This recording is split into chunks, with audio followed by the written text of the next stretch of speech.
मालिकेच्या आजच्या भागामध्ये काय घडणार आहे ते जाणून घेऊया. तर इथे आपण आता पाहतोय की आता जी कृष्णाई आहे ती जरा स्टेबल झालेली असते. मग आता ही गोष्ट गौरी ताबडतोब घरी फोन करून सांगते. गौरी फोन करते, मिनी फोन उचलते तर गौरी ही शारदाताईला द्यायला सांगते. शारदाताई फोन घेते तर गौरी ही म्हणत असते, काही काळजी करण्यासारखं नाही आहे ताई, आई आपली व्यवस्थित आहे. आज डॉक्टरांनी इथंच ठेवायला सांगितलं आहे, उद्या काय करायचं आहे ते बघू. त्याबरोबर मिनी विचारते, शारदाताई काय झालं, आपली आई बरी तर आहे नवं, ठीक आहे नवं आपली आई. त्याबरोबर मग शारदाताई म्हणते, हो अगं, म्हणजे आज डॉक्टरांनी आईला ॲडमिट करून घेतलं आहे खरं, पण वाटेल आपल्या आईला बरं. हां, गौरी म्हणाली आहे तसं काही सिरियस नाही आहे म्हणून, होईल सगळं व्यवस्थित. त्याबरोबर मिनी आता लगेचच घट्ट मिठी मारते शारदाला. तर आता लगेच इकडे त्या ज्या काकू असतात त्या दोघींना पण आधार देतात. तर दुसऱ्या बाजूला इकडे आता डॉक्टर येऊन इंजेक्शन देऊन सलाईन लावून जातात. इकडे दुसऱ्या बाजूला जी आता शारदाताई असते ती स्वयंपाकघरात काम करत असते, पण कामावर तिचं बिलकुल लक्ष लागत नसतं. नेहमी हसत खेळत असणारी मिनीसुद्धा कोलमडून गेलेली असते. वातावरण सगळं एकदम दूषित झालेलं असतं. तर दुसऱ्या बाजूला इकडे कृष्णाईला स्वतःच्या हाताने गौरी खाऊ घालते. कृष्णाई थोडं थोडं करून खात असते. तर दुसरीकडे आपली आई कशी असेल, आपल्या आईला बरं तर वाटत असेल ना, ह्याच गोष्टींचा विचार करत शारदा बसलेली असते. तर दुसरीकडे आता कृष्णाईला ठसका लागतो. तर गौरी तिला हळूहळू खायला सांगते. मिनी इकडे प्रार्थना करत असते आणि म्हणत असते, बरं वाटू दे आमच्या आईला. तर दुसऱ्या बाजूला शारदा ही लवकरात लवकर आई बरी व्हावी ह्यासाठी जपमाळ घेऊन जप करत बसलेली असते. आईला खाऊ घालून आईला जरा झोपवून मग इकडे लगेचच जी गौरी आहे ती थोड्या वेळासाठी बाहेर येते. गौरी बाहेर येऊन आता उभी राहणार असते. इतक्यात त्या ठिकाणी शंकर येतो. शंकरने येताना चहा आणलेले असतात. आता चहा घेताना गौरीचा हात भाजतो. ऐ ग आ, त्यावर शंकर म्हणतो, खूप भाजलं का? त्यावर गौरी म्हणते, नाही मी ठीक आहे. त्याबरोबर मग शंकर म्हणतो, काय झालं? त्यावर गौरी म्हणते, काय नाही. त्यावर शंकर म्हणतो, काहीतरी झालं आहे गौरी, बोल ना काय झालं आहे? त्यावर गौरी म्हणते, शंकर अरे आजपर्यंत आईला कधीच इतकं खचून गेलेलं, इतकं कोलमडून गेलेलं नाही रे पाहिलं आम्ही. आमच्या आईला आम्ही कायम असं खंबीरपणे धीटपणे उभं राहिलेलं पाहिलं, आणि आज आईची ही अवस्था बघवत नाही आहे मला. काय झालं आहे ना आईचं नेमकं मला काही कळायला मार्गच नाही आहे रे शंकर. मला खूप खूप काळजी वाटते आईची. काय चाललं आहे आईच्या मनात काहीच समजतच नाही आहे. शंकर म्हणतो, हे बघ तू खूप जास्त विचार करू नकोस. आता सध्या तू शांत राहा, रिलॅक्स राहा. आता सध्या वयामानामुळे सुद्धा त्यांना असा त्रास होऊ शकतो. त्यावर ती म्हणते की नाही शंकर, वयामुळं नाही रे, आमच्या आईला कठोरपणे राहताना आम्ही पाहिलं आहे. अरे वयामुळं इतकी खचून जाणाऱ्यांपैकी माझी आई नाही, मला ठाव आहे. त्याबरोबर मग शंकर म्हणतो की गौरी तू ना जरा जास्तच विचार करतेस. काय विचारात माझ्या डोसक्याला ती कोयती काय लावली होतीस, त्याच्यानंतर ना मग माझं डोकं काय फोडलं होतंस बापरे, आणि मग मला थोबाडीत काय आणली होतीस, त्या सर्व गोष्टी आहेत ना आज पण तुझ्या लक्षात नाही. म्हणजे विचारलं ग, कारण काय ना माझी एक कानाखाली उदार आहे तुझ्यावर म्हणून म्हणलं. त्यावर कृष्णा हसते, गौरी हसते. तसा लगेच शंकर म्हणतो, हां आत्ता शोभलीस बघ कृष्णाईची लेक. त्यानंतर मग दुसऱ्या बाजूला इकडे इंदुराणी आलेली असते.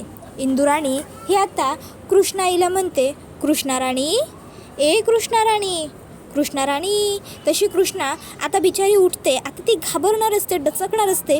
त्यावेळी लगेचच इंदुराणी तिचं तोंड दाबते आणि म्हणते की अगं मला कळलं की इंदुराणीच्या झणक्याने तुला ठसका लागला म्हणून, आणि तू डायरेक्ट अंथरुणाला खेळलीस म्हणून मग मी स्वतः तुला भेटायला आली आहे जातीनं, आणि येताना फळं बी आणली आहेत बरं का, ही घे. असं म्हणत ती तिथे फळं ठेवते आणि म्हणते, फळं खा हां, एकटीच खा, तंदुरुस्त व्हायला पाहिजे ना व, ताकद यायला पाहिजे ना व, पंचायत आहे 2 दिवसांनी, लक्षात ठेवायचं. तर दुसऱ्या बाजूला इकडे आता जी शारदा आहे ती व्रत करत असते तिच्या आईला लवकर बरं वाटावं ह्यासाठी. ती एक पाऊल चालत असते. तिथे झोपत असते, नमस्कार करत असते, पुन्हा पुढे जात असते, एक पाऊल टाकत असते, पुन्हा झोपत असते, नमस्कार करत असते, पुन्हा एक पाऊल पुढे, पुन्हा झोपणं, पुन्हा लोटांगण, पुन्हा नमस्कार, असं करत करत करत करत ती संपूर्ण मंदिरापर्यंत येत असते. मंदिरात येईपर्यंत माझ्या आईला बरं वाटू दे, तिच्यावरचं कुठलंही संकट असू दे, अरिष्ट असू दे, ते माझ्यावर येऊ दे असं म्हणत असते. त्यावेळी बायका तिला म्हणतात, अगं ए पोरी, असं कशा पायी करायलास?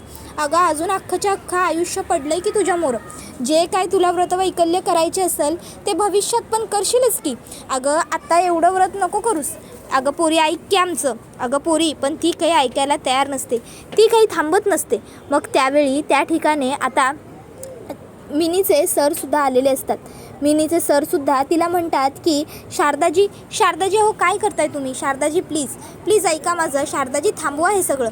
मी पैशांची मदत करतो तुम्हाला शारदाजी. मला तुमच्याकडनं कुठली पण मदत नको आहे. माझ्या खाजगी आयुष्यात तुम्ही ढवळाढवळ करू नका, हे मी तुम्हाला आधीच सांगितलं आहे. त्यामुळे प्लीज मागवा.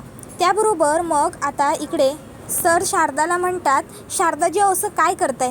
हे सगळं करून तुम्हाला त्रास होणारच आहे ना. या सगळ्यांनी काय अडचण सुटणार आहे का आपली पैशांची? मी मदत करतो ना तुम्हाला शारदाजी. शारदा म्हणते, गौरीला नाही आवडणार तुमच्याकडनं मदत घेतलेली, आणि मला नाही घ्यायची तुमची मदत. त्याबरोबर तो म्हणतो, अहो शारदाजी असं काय करताय? गौरीला नाही आवडणार मला कळलं, ठीक आहे, पण गौरीच्या पुढे सुद्धा तुमचं काहीतरी स्वतःचं असं स्वतंत्र आयुष्य आहे ना. मग तुम्ही तुमच्या परीने विचार करायला हवा ना. ऐका ना माझं शारदाजी, प्लीज असं नका ना वागू. शारदा म्हणते, हे बघा, माझ्या बहिणींबद्दल काहीही बोललेलं मला चालणार नाही. माझ्या बहिणींबद्दल कोणी काही बोललेलं मी खपवून घेणार नाही. त्यामुळे माझ्या बहिणींबद्दल काहीही बोलू नका. त्याबरोबर मग आता ते सर म्हणू लागतात की हे बघा शारदाजी, मी वाईट इंटेन्शनने बोलत नाही आहे, मी खरंच खूप चांगल्यापणे बोलतो आहे, मी खूप काळजीपोटी बोलतो आहे. अहो शारदाजी बघा ना, तुम्हाला केवढ्या जखमा होत आहेत. पण तरीही शारदा त्यांचं काहीही ऐकून घ्यायला तयारच नसते. शेवटी सरांकडे काहीच पर्याय उरत नाही. मग ते मिनीच्या फोनवरती फोन करतात आणि गौरीला दे ना जरा मिनी, असं मिनीला सांगतात. गौरी हिच्याकडे मिनी लगेच आणून फोन देते. गौरी फोनवर बोलते, हॅलो. त्याबरोबर मग सर म्हणतात की तू लवकरात लवकर मी सांगतोय त्या लोकेशनवर पोहोचू शकतेस का गौरी? गौरी म्हणते, काय झालं आहे? त्याबरोबर मग ते सर गौरीला आता शारदा काय करते त्या व्रताबद्दल सगळं सांगतात. आता हे ऐकून मग इकडे गौरीला खूप मोठा आश्चर्याचा धक्काच बसतो. गौरी ठीक आहे असं म्हणते.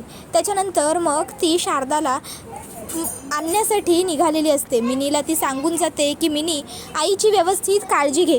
मिनीला आता टेन्शन येतं की काय झालं आहे, ताई अशी मला काही न सांगता का निघाली आहे, कुठे निघाली आहे, कुठे चालली आहे ताई?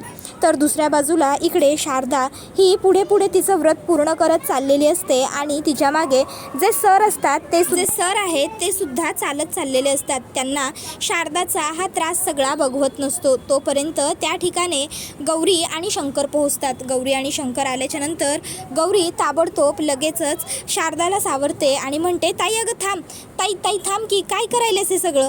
पण शारदा थांबत नसते, तिला तिचं व्रत पूर्ण करायचं असतं. त्यावेळी गौरी तिला सांगते, आता आईची तब्येत ठीक आहे ताई, आता आईला बरं वाटतंय.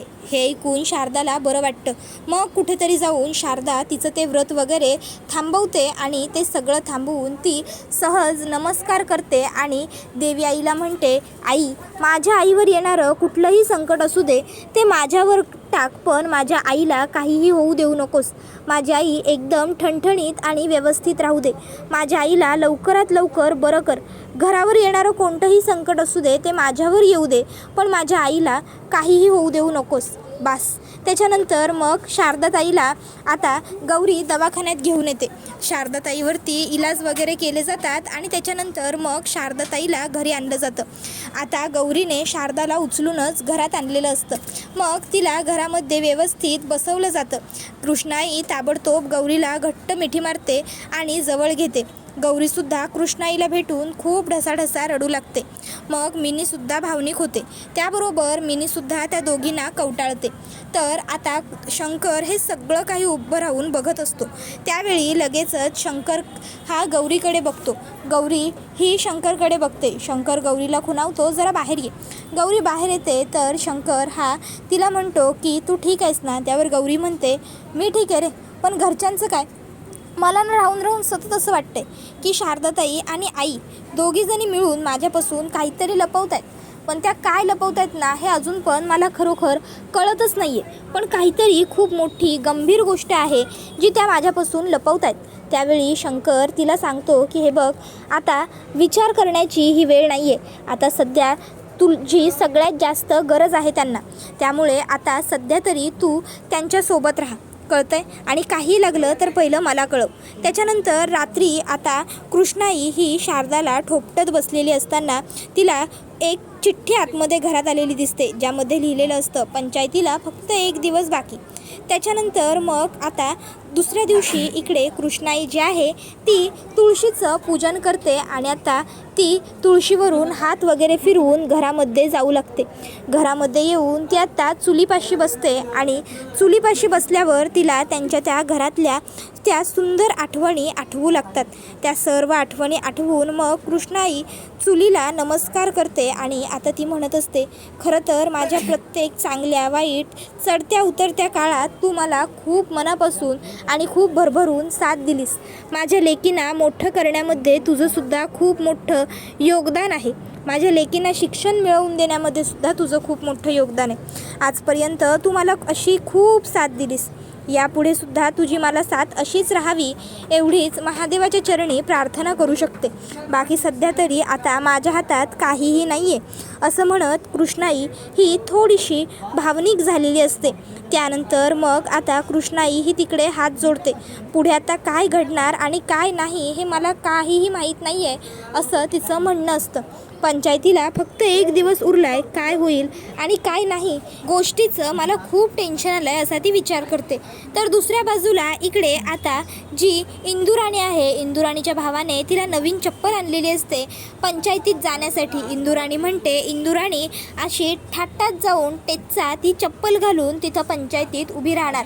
तसा लगेचच तिला आता तिचा नवरा म्हणतो की आणि ती गरीब गाय ती मात्र अशी तुझ्या समोर खाली पडणार, बरोबर ना? त्यावर मग इंदुराणी म्हणते, फक्त पडणार नाही तर माझ्या पायावर नाकसुद्धा रगडणार. इतक्यात तिकडे तिचा मुलगा येतो आणि म्हणतो, आई मला कॉलेजला जायला पैसे हवेत, मला 500 रुपये दे. त्यावर ती म्हणते, अरे त्या गौरीचा भाऊ म्हणून कॉलेजात खूप मिरवतोस ना, मग पैसे माझे कसे चालतील? तिच्याकडूनच मागणं पैसेसुद्धा जाऊन. त्यावर तो म्हणतो, ठीक आहे मग मी कॉलेजात आज जातच नाही, मी घरीच थांबतो. त्यावर लगेच त्याला त्याची आई म्हणते, अरे नाही असं करून कसं चालेल? त्या गौरीच्या आधी तुला कलेक्टर बनायचं आहे की नाही, मग असं घरी राहून चालायचं नाही. जा कॉलेजला जा, पैसे हवेत ना, 1 मिनिट. आणि ती लगेचच तिच्या नवऱ्याच्या खिशातले पैसे काढून त्याच्या खिशात घालते. त्यावर मग आता लगेचच तिचा नवरा म्हणतो, नशीब हा गेला, नाहीतर मला वाटलं लगेच त्या गौरीला फोन करून आपण पंचायत वगैरे भरवली आहे ते सांगतोय की काय, त्या गौरीपर्यंत काहीही गोष्टी पोहोचायला नको. त्यावर मग ती म्हणते की नाही तिच्यापर्यंत मी सुद्धा काहीही पोहोचू देणार नाही आहे. बरं ते सगळं सोडा, बिंदुराज आहेत कुठं? त्याबरोबर तो म्हणतो, तुझं त्याच्याकडं काय काम आहे? त्यावर ती म्हणते, पंचायत आहे ना आज म्हणून. बरं हे आरतीचं ताट, हे औक्षणाचं ताट तुम्ही घ्या आणि आज आपल्या त्या खानावळीत त्या घरात गृहप्रवेश झाला की तुम्ही मला ओवाळा. त्याबरोबर मग आता लगेचच तिला ते सांगतात, काय येडी का खुळी तू? अगं मी तुला ओवाळायला कसं उभा राहणार? गृहप्रवेश आपण दोघं जोडीने एकत्र करणार ना. मग ती म्हणते की अरे हो, मग बिंदुराज येतोय की आपल्याबरोबर, बिंदुराज ओवाळेल मला, तुम्ही जाऊन बिंदुराजला हुडकून आणा. त्यावर लगेचच जगन्नाथ म्हणतो, तुझा भाऊ कुठंतरी पिऊन पडला असेल. ती म्हणते, माझ्या भावाबद्दल काहीही बोललेलं मला खपणार नाही, सहन होणार नाही मला. त्यावर मग लगेचच ते म्हणतात की बरं बाई, तुझा भाऊ राया कुठेतरी दारू पिऊन पडून राहिला असेल, मग तर झालं. त्यावर ती म्हणते की बस माझ्या भावाबद्दल काय पण बोललेलं मी खपवून घ्यायची नाही, तुम्ही जावा आणि त्याला पहिला हुडकून आणा. त्यावर ते म्हणतात, ठीक आहे मी जातो त्याला हुडकायला, पण जर येताना मला उशीर झाला तर मग पंचायतीला जायला उशीर होईल, आणि पंचायतीला जायला उशीर झाला आणि मग त्या मातोश्रींनी त्या गरीब गायच्या बाजूने निकाल लावला तर त्याचा दोष मला देऊ नको. आता तू ठरव तुला काय पाहिजे ते. त्यावर ती म्हणते की नको आधी पंचायतीतच जाऊया, मग पुढं बघू काय करायचं ते. त्यावर ते म्हणतात, आत्ता कशी बोलली हुशारासारखी. तर दुसऱ्या बाजूला इकडे मिनी ही गौरीकडे येते आणि ती गौरीला म्हणते, गौरीताई मला तुला काहीतरी सांगायचं आहे. त्यावर मग गौरी म्हणते, हां अगं मग बोल की मिनी, काय झालं, काय बोलायचं आहे? त्याबरोबर मिनी म्हणते, गौरीताई मला तुला असं सांगायचं आहे की गौरीताई ते. त्यावर गौरी म्हणते, मिनी बोल की. इतक्यात तिकडे आता लगेचच आता पटकन आई येते आणि म्हणते, गौरी हे घे, हे खण नारळ ओटीचं सगळं सामान तू जा अंबाबाईला जाऊन ये, कोल्हापूरला जा. त्याबरोबर ती म्हणते कोल्हापूरला? आई अगं असं अचानक काय मला कोल्हापूरला पाठवतेस? मी काय म्हणते इथे तुला बरं नाही आहे, इथे शारदाताईची तब्येत बरी नाही आहे, मग मी कशी जाऊ अंबाबाईला? इथलं काम कोण बघल? त्याबरोबर मग आई म्हणते अगं भागा अक्का येईलच की. त्यावर गौरी म्हणते भागा अक्का किती करेल बिचारी एकटी करून करून, त्यापेक्षा मी थांबते. आई म्हणते अगं मिनी आहे की, मिनी करेल आम्हाला मदत, तू नगं थांबूस, तू जा. गौरी म्हणते आई अगं काय बोलतेस तू? मिनीचं कॉलेज कशा पायी बुडवायचं? नको की, मी आहे ना व मग. त्यावर मग आता पुढं ती म्हणते आणि तुम्हा दोघींना बरं वाटलं की नाही की मग आपण सगळे एकदमच जाऊ दर्शनाला कोल्हापूरला, आता नको. त्यावर मग आई म्हणते अगं एक दिवस खाडा केला तर काय नाही होत. त्याबरोबर गौरी म्हणते अगं एक दिवस शाळेत जात नाही असं म्हणलो तर शिफ्टीनं बडवून काढीन असं म्हणणारी माझी आई आज म्हणायल्या कॉलेजला खाडा कर. त्यावर मग आता आई म्हणते नाही म्हणजे तिनं पण कॉलेजला खाडा करायची काही गरज नाही, आम्ही बघून घेऊ कामाचं. तू जा की अंबाबाईला, जा ना. मी जा म्हणालो ना, मग तू जा की, आम्ही इकडचं सगळं बघतो. गौरीला काही कळतच नाही की आई नेमकं एवढं जा जा का बोलते. गौरी म्हणते आई नेमकं तुझं काय चाललंय? तुम्हाला कोल्हापूरला एवढी घालवायला उतावळी का झाल्यास? मग मात्र आता आईचे शब्द तोंडातच राहतात, ती काही बोलूच शकत नसते. त्याबरोबर हा व्हिडिओ इथेच संपतो. व्हिडिओ आवडला असेल तर व्हिडिओला लाईक करा, चॅनलवर नवीन असाल तर चॅनलला सबस्क्राईब करा आणि बेल आयकॉन आठवणीने प्रेस करा जेणेकरून तुम्हाला पुढच्या प्रत्येक व्हिडिओचं नोटिफिकेशन मिळत जाईल. धन्यवाद.